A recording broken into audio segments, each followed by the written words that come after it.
जो भूमिका बनाई जा रही है पूरे देश के लिए, वो बनाई जा रही है आत्मनिर्भर भारत के लिए। किसान हमारा सम्मान पा सके, समृद्ध हो सके, आगे बढ़ सके। लेकिन इस भूमिका के अनुरूप जो कार्य होना चाहिए, मुझे नहीं लगता कि भारतीय जनता पार्टी की सरकार वह कार्य कर पा रही है। जो वास्तविक तस्वीर है वो कुछ और ही दर्शाती है।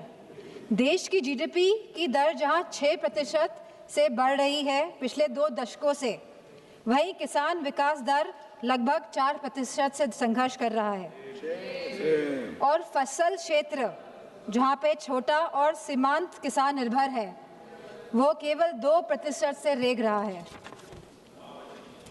जहां सरकार ने वादा किया था कि किसानों की आय दुगनी कर देंगी, तो आज ये वादा आसमान छूने जैसा है।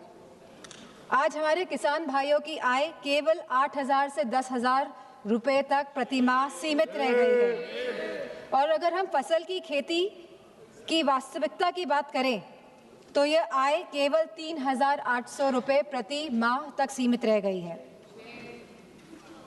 जहां 46% देश की आबादी किसी कृषि क्षेत्र में है, वहीं आज हमारे किसान लगभग 50% किसान कर्ज में डूबा है।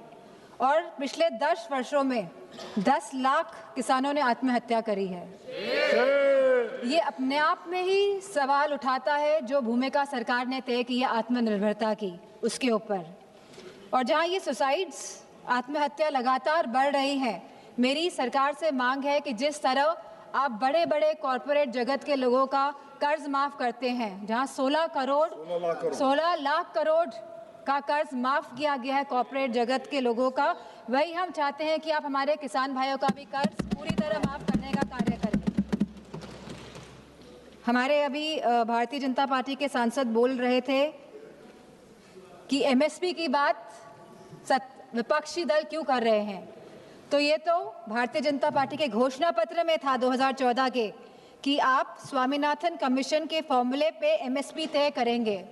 ये आपका वादा था देश की जनता के साथ, लेकिन आपने उस वादे को भी पूरा नहीं किया। आज हालत ये है कि सरकार एमएसपी तो घोषित करती है 23 फसलों की, लेकिन वास्तविक में जो खरीद करती है वो केवल गेहूं और चावल की करती है, और वो भी पूरी तरह ये सरकार नहीं कर पा रही है।